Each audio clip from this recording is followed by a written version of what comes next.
प्रिय विद्यार्थियों, आज हम बीए द्वितीय वर्ष की सेकंड पेपर द्वितीय प्रश्न पत्र में जो आपके अभिज्ञान शाकुंतलम है उसका अध्ययन प्रारंभ करेंगे। कि द्वितीय प्रश्न पत्र जिसका के नाम नाटक, अलंकार, छंद एवं संस्कृत साहित्य का इतिहास है। नाटक के अंतर्गत इसमें कालिदास रचित अभिज्ञान शाकुंतलम आपके कोर्स में है। ये कालिदास के द्वारा रची गई रचना है।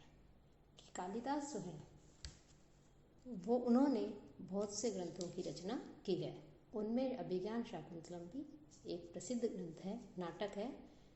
महाकवि अपने काव्यों या नाटकों का जो नामकरण करते हैं वो नायक नायिका के नाम पर रखते हैं अथवा वर्ण्य विषय या किसी घटना विशेष के आधार पर जो काव्य या नाटक का केंद्र बिंदु होती है।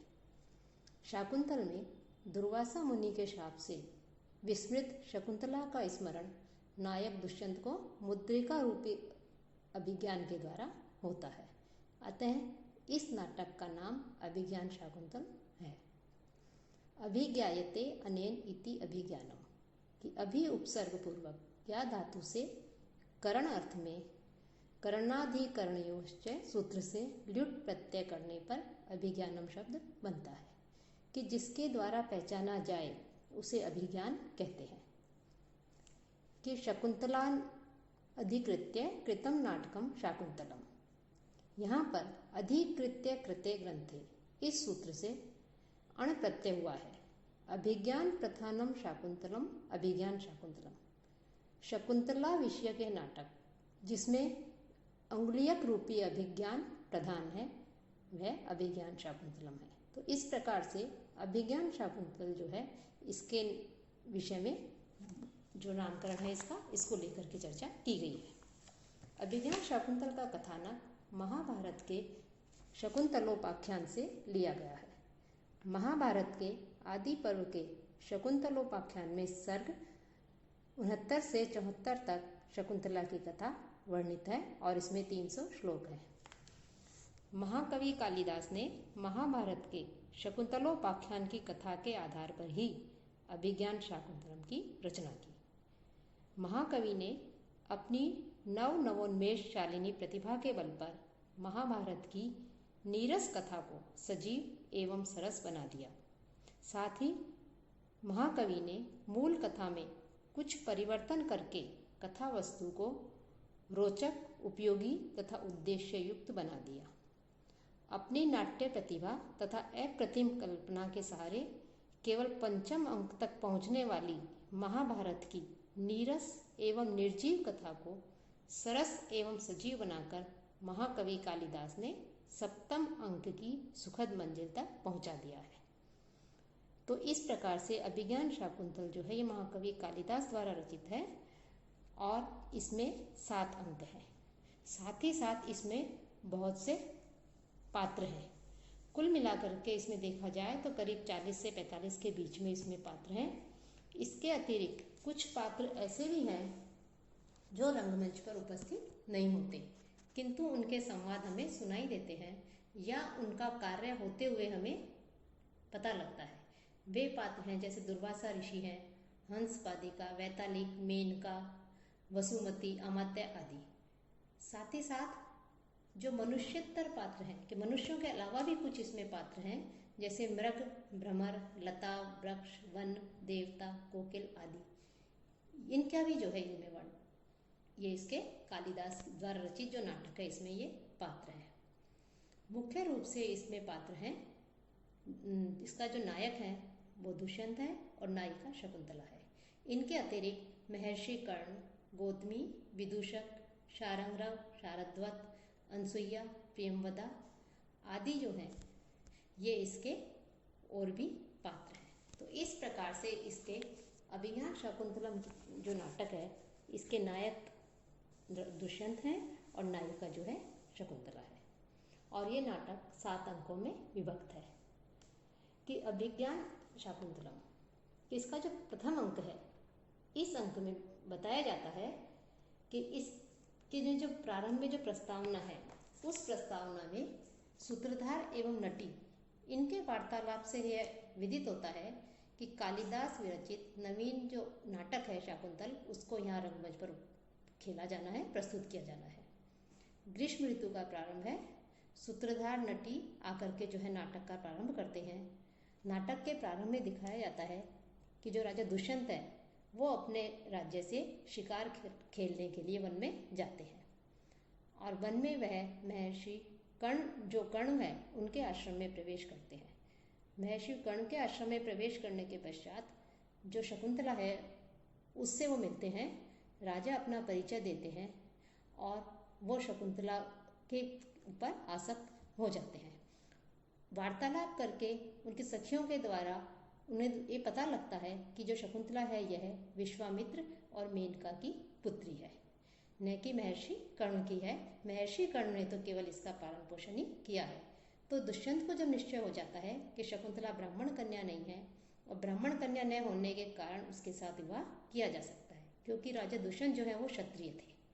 इसलिए जब उन्हें स्पष्ट हो जाता है कि शकुंतला भी क्षत्रिय है तो इसके साथ विवाह कर सकते हैं, तब जो है वो शकुंतला दुष्यंत के प्रति आकर्षित हो जाते हैं और शकुंतला जो है वो भी दुष्यंत के प्रति एक तरह से आकर्षित हो जाती है। द्वितीय अंक में राजा जो है वो विदूषक और सेनापति जो है उनकी जो शिकार संबंधी जो प्रसंग है उसको वहाँ पर उपस्थित किया गया है, आखेट को उपस्थित किया गया है कि विदूषक जो है वो शिकार को लेकर के बहुत अधिक व्यथित है, परेशान है, वो उससे बचना चाहता है।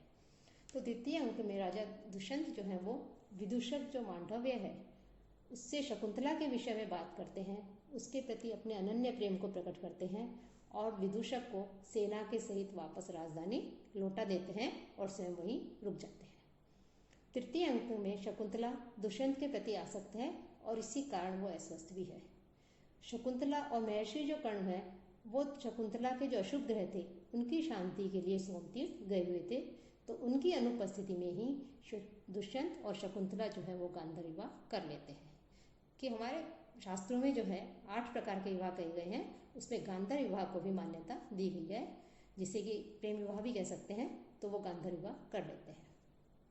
चौथे अंक में बताया गया है कि राजा दुष्यंत जब अपनी राजधानी हस्तिनापुर जो है वापस लौटते हैं तो वो शकुंतला को अभिज्ञान के रूप में, पहचान के रूप में जो है वो अपनी अंगूठी देते हैं कि तुम इस अंगूठी के अक्षरों को गिनोगी तो जब तक इसके अंतिम अक्षर तक पहुंचोगी तब तक कोई न कोई व्यक्ति तुम्हें लेने आ जाएंगे। तो शकुंतला जो है उस अंगूठी को लेकर के और दुष्यंत के विषय में जो है सोच रही होती है, उसके विषय में जो है ध्यान कर रही होती है कि इसी बीच दुष्यंत तो वापस हस्तिनापुर लौट जाते हैं, लेकिन शकुंतला दुष्यंत के प्रति प्रेम के कारण आसक्त है, उन्हीं का ध्यान कर रही है। तो दुर्वासा ऋषि आते हैं और उनकी आवाज़ को वो सुन नहीं पाती और उनका अतिथि सत्कार नहीं कर पाती। तो इससे क्रोधित होकर के वो शकुंतला को श्राप दे देते हैं कि तुम जिसके ध्यान में खोई हुई हो वह तुमको इसी समय भूल जाएगा, क्योंकि तुमने अतिथि का अपमान किया है। तब शकुंतला की जो दोनों सखियाँ होती है, अनसुईया और प्रियंवदा, वो महर्षि जो दुर्वासा हैं उनसे अनुनय विनय करती हैं और उनसे कहती हैं किसी तरह से आप इसे शाप से मुक्त कर दीजिए। लेकिन महर्षि कर्ण कहते हैं कि शाप तो वापस नहीं हो सकता, लेकिन स्मरण योग्य चिन्हित वस्तु कोई दिखाएगी तो अवश्य ही दुष्यंत को शकुंतला का स्मरण हो जाएगा। कि महर्षि कर्ण जो है फिर वापस तीर्थ यात्रा से वापस लौटते हैं और शकुंतला को गर्भवती जान करके उसे पतिगृह भेजने की व्यवस्था करते हैं। कि जब शकुंतला को पतिगृह भेजते हैं तो इसका बहुत ही मार्मिक करुण रस से परिपूर्ण जो है इसमें वर्णन किया गया है कि वृक्ष, लता, पशु, पक्षी, उसकी सखियाँ, पिता आदि शकुंतला की विदाई को लेकर के बहुत अधिक दुखी हैं, व्यथित हैं, परेशान हैं। तो चौथा अंक जो है ये बहुत अधिक महत्वपूर्ण है और इसे में भी जो है क्योंकि ये करुण रस से ओतप्रोत है। महर्षि कर्ण स्वयं कहते हैं कि जब मुझ जैसा आदिवासी ये मुनि जो कि सांसारिक चीज़ों से दूर रहता है और शकुंतला मेरी पालित पुत्री है, लेकिन मैं भी जो है इस प्रकार से इसको अपने पतिगृह भेजते हुए इतना व्यथित हो रहा हूँ, पीड़ित हो रहा हूँ, तो वो गृहस्थी जो लोग हैं जो अपनी कन्या को रखते हैं वो जब अपनी पुत्री को पतिगृह भेजते हैं तो कितना अधिक दुखी होते होंगे। तो इसका बहुत ही अधिक मार्मिक वर्णन किया गया है। साथ ही साथ वृक्ष, लता, पशु, पक्षी सभी जो है शकुंतला के जाने से बहुत ही व्यथित है, तो इसका वर्णन है। और शारंगराग, शारद्वत जो है और गौतमी, इन सब के साथ में जो है शकुंतला फिर हस्तिनापुर के लिए जाती हैं। तो इस अंक में शकुंतला की जो विदाई है उसका अत्यंत मार्मिक चित्रण प्रस्तुत किया गया है। पंचम अंक में बताते हैं कि हस्तिनापुर जाते समय जो रास्ते में शची तीर्थ पड़ता है, उस शची तीर्थ में पूजा करते समय, अर्चना करते समय शकुंतला के हाथ से अंगूठी गिर जाती है और जिसको मछली जो है वो निगल जाती है। अब शकुंतला वहाँ से फिर दुष्यंत के वहाँ जाती है हस्तिनापुर, तो वहाँ दुष्यंत जो है वो शकुंतला को दुर्वासा ऋषि के शापवश जो है नहीं पहचानते हैं। शकुंतला जो है उनसे बहुत अनुनय विनय करती है, उन्हें बहुत याद दिलाने का जो है प्रयत्न करती है, साथ में बिताए समय के विषय में बताती है, लेकिन दुष्यंत जो है शापवश उन्हें कुछ भी याद नहीं होता है। तो शकुंतला जो है वो राजा के निष्ठुर व्यवहार को देख करके अत्यधिक दुखी हो जाती है और वहाँ जो वो पुरोहित होते हैं, दुष्यंत उसे अपने साथ रखने से मना कर देते हैं।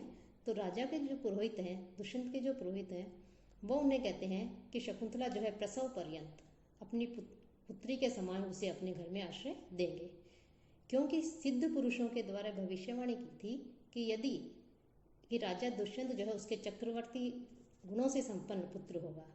तो यदि चक्रवर्ती के लक्षण मिलते हैं इसके पुत्र में, तो ये माना जाएगा कि शकुंतला की बात सत्य है, और यदि ऐसा नहीं है तो इसे वापस कर्ण ऋषि के आश्रम में पहुंचा दिया जाएगा। तो जो उनके साथ जो शारंगराव, शारदत्त, गौतमी आए थे, वो पहले ही शकुंतला को वहीं छोड़ करके दुष्यंत के पास में चले जाते हैं कि यदि ये सत्य कह रही है तो ये आप जो है इसे ग्रहण कीजिए, और यदि ये असत्य कह रही है, ये झूठ कह रही है, तो हम ऐसे कुल को कलंकित करने वाली को ले जा करके हम क्या करेंगे, तो वहाँ से चल देते हैं।